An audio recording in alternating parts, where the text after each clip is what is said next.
In September 1977, a military extremist group called Black December 1902 would throw a bomb into the royal ceremony, killing 5 people and injuring 47. The King and Queen only just escaped. This event would not be the first or last attack that would occur in Thailand, but it would be a catalyst for an almost 3-decade internal war that is still happening today, in a place where tourists don't go. But why? Were these attacks still happening?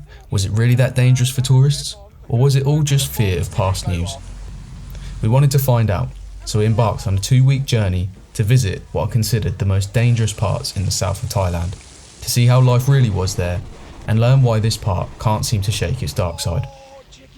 Join us as we delve into a complex history and the underlying reasons behind the attacks in southern Thailand, and find out whether it really is still dangerous for tourists or not.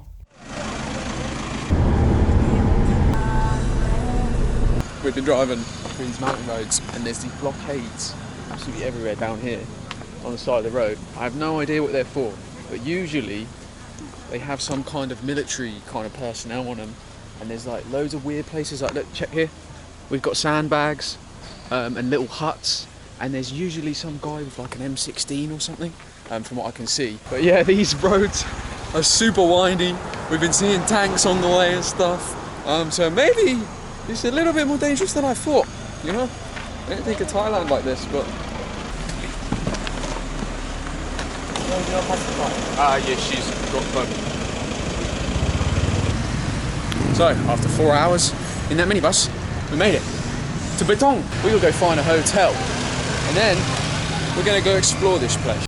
Now, when we arrived in Betong, after a couple conversations with Thai people, we basically found out that Betong does not get any of these attacks, and the place where the most of it happens is Yala. So we decided to rest for the night here, rent a moto, explore and continue on our journey the very next day.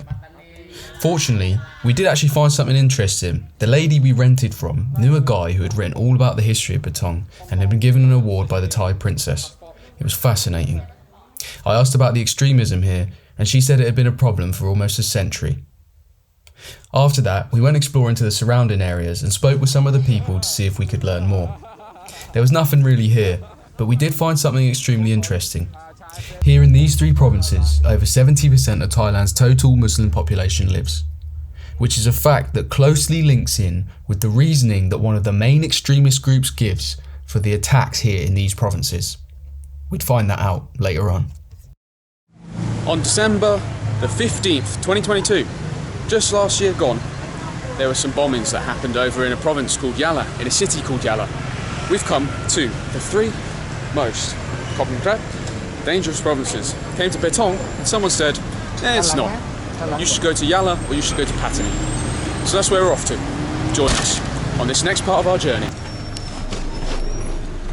จานไหม เป็นอาจารย์ ครูครู ไม่ครูธุรกิจ อ๋อธุรกิจ ใช่ อ๋อธุรกิจเหรอนี่ในรีสอร์ท อ๋ออยู่ อยู่เนี่ย ที่นี่ ที่นี่ไหมธุรกิจ ธุรกิจด้วยกันธุรกิจใช่ Alright guys, so we made it to Yala after the taxi 2-hour drive yesterday. We got a hotel and today we're going to go explore Yala. So let's go explore Yala because I don't think many people come here, you know, and it's really nice. It's really nice. MyGov.uk website says don't travel. The US State of Department of Travel says don't travel here. Deep South Thailand is dangerous for tourists. Why you choose this area? ผมอยากดู I want to see ผมอยู่ที่นี่เพราะว่าประวัติศาสตร์โชคประวัติศาสตร์ของประเทศไทยและภาคใต้ประวัติศาสตร์มากคุณขอบคุณครับไม่กลัวอยู่ไม่กลัวเลยใช่ไหมอยู่ไม่กลัวไม่ You don't think that dangerous in this area? I think this area is many time for bomb for shoot ใช่ไหมใช่เอาผมฟังtourists not shoot this area for travel. I drive and I see you. Yeah, we get. I would like many people around the world. Oh, This is tomorrow, if you have free time, I would like have breakfast with. yeah, sure. Wow, look at that. My government website says don't come here. She says, why are you here? It's dangerous for tourists. And look what just happened. We got invited to breakfast tomorrow. The Wow. most dangerous thing you could ever do. Yeah, bloody crap. Now I'm going to have to cut in here to explain a little bit of the history to set the stage. In 1932, a man named Peben Songkram, you'll know him if you watched the last video, starts to make some changes to Siam, eventually creating a new nation that we now know today as Thailand. Now with this change come a large number of policies that are used to nationalise Thailand, and there are some specific rules that are more heavily felt in the Muslim and Chinese communities. This is because all Chinese schools are closed, all Islamic schools' curriculums are changed, and the main language is altered to Thai rather than other languages in the south which were previously Malay. On top of this, non-Muslim people are sent to govern the area, whereas before in the Pattani kingdom they would create their own laws, rules and customs, and until about 1902 to 1909 they were still creating their own laws and customs. Now because of this, tensions begin to rise down south and cause problems. If we fast forward to 1960, the main terrorist group that still commits attacks today is formed, in response to the introduction of a secular curriculum in Pattani's religious boarding schools. However, from 1960 to 2000, attacks are sparse and not really much happens in the South Thai insurgency, until 2001, when they suddenly begin to ramp up. Now in 2004, the attacks begin to ramp up to 1,000, leaving 400 people dead, with most of the attacks occurring in Yala, the province we're in now, and Pattani. The BRN, the T group I mentioned earlier, also start to target Buddhists to create fear. They behead monks, innocent Buddhist workers, and use explosives in popular hotels, targeting anyone who supports Thaksin, the Prime Minister at the time, both Muslim and Buddhist. There is also some weird stuff that happens but could never be proved, such as the disappearing of a Thai Muslim lawyer and Thai police killing rioters. I think it was around 76. Now attacks are still happening today, but they are much less frequent than before. And all of this has created a huge amount of fear among Thai people. When telling my friends I was going to these 3 provinces, they said that I shouldn't and that it was dangerous, also mentioning that it was much more dangerous for Thai Buddhists to go to as well. So when I arrived, I was shocked to be met with so many friendly people. And apart from the X-ray machines and the weird outposts, there was nothing really to be afraid of. People were just incredibly curious and friendly and wondered why the hell we were there. And it hit me there. All of these events can create fear for such a long time and create fear around a certain group of people in a land when, for the majority of them, it's not true.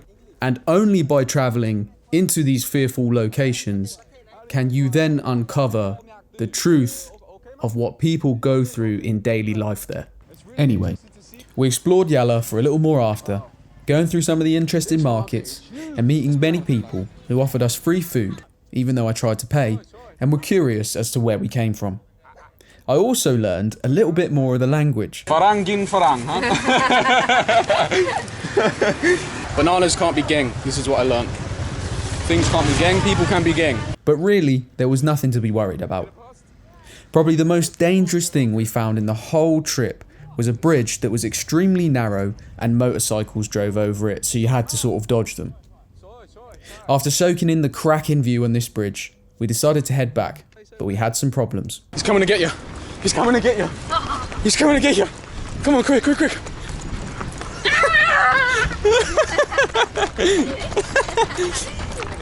Oh, there we go. Okay. Sorry, crap. Good morning from sunny southern Thailand, Yala. Today we're off to Pattani, the 3rd and final province that we want to visit. Now remember when I said that there was a bomb that went off in Yala? That was actually on the train line. Today we're getting the train. Pattani. Pattani. Yes. Okay. Okay. ขอบคุณครับ สวัสดีครับ สวัสดีค่ะ ผมอยากไปจังหวัดปัตตานี สวั านมาก ย่า ไป พูด ปัตตา เข้า นี ใจ บ่ายโมง50ค่ะ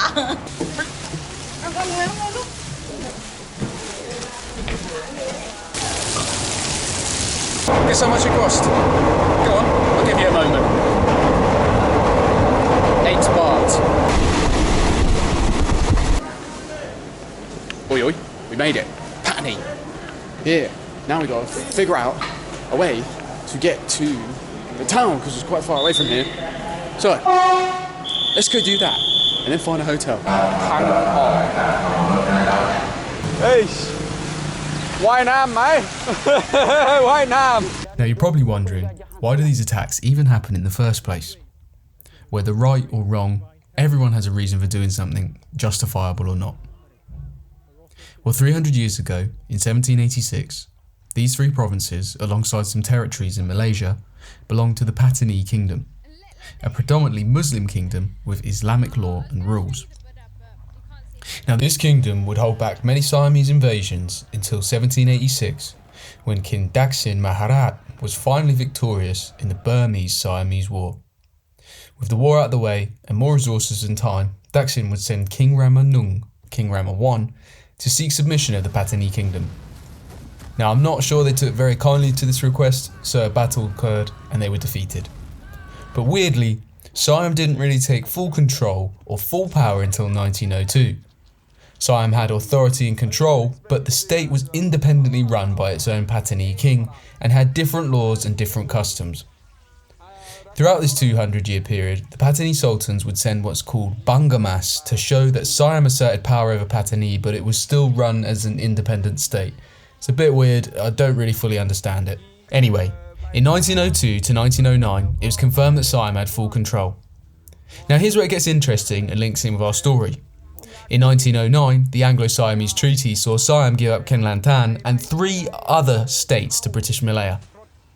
Shortly after, a man named Peben Songkram, you'll know him if you watched the last one, would create a new nation, Thailand, and start the process of Thaification. To nationalise the country, Peben wanted all Thais to conform to certain cultural traditions. He made the curriculum Thai-centric and changed the lesson language to Thai in an effort to standardise the language and create an identity for the nation. On top of that, he also removed traditional Muslim courts and replaced them with state-run courts. This was perceived as an imposition of Thai Buddhist cultural practices on ethnic Malay Pattani peoples. Now, why is all of that important? Well, while I was doing research around the main group that commits these attacks, I came across, would you believe it, the main active T group have a YouTube channel, a public YouTube channel just on YouTube, the BRN. Anyway, the reasoning the BRN gives to justify these attacks comes from a want to return to an independent state and govern their own place like it was before in 1700 or something. If you put their only video on their channel in Google Translate, it loosely translates to colonialism of Siam and freeing themselves from the shackles of it. Unfortunately, attacks still happened here to this day, and Pattani is considered one of the hottest regions. So was it dangerous? The short answer is no, but I've left some clips here in the end so you can see for yourself what the beauty is of this place. There wasn't really much here apart from some beautiful views, a beach with no sand, a university, the huge lizards that I love but most Thai people hate, and a massive food market. Now I don't want to go and say it's not dangerous because attacks still occur, bombs still go off, and if you were caught there at the wrong time something could happen. But from our experience, we had a great time, met friendly, welcoming people, and had a fantastic adventure.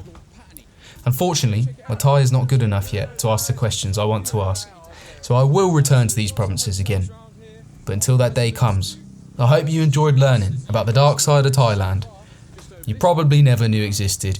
If you did, then you can give this video a dislike if you made it this far. Sorry, mate. Check it out. Hello. We are in a big sea. And there's a dog. Oh man, gonna get some fisherman's friends. And we got a ma in the shop. Oh! We've just found the famous lizard of Thailand. Oh my god! The heel.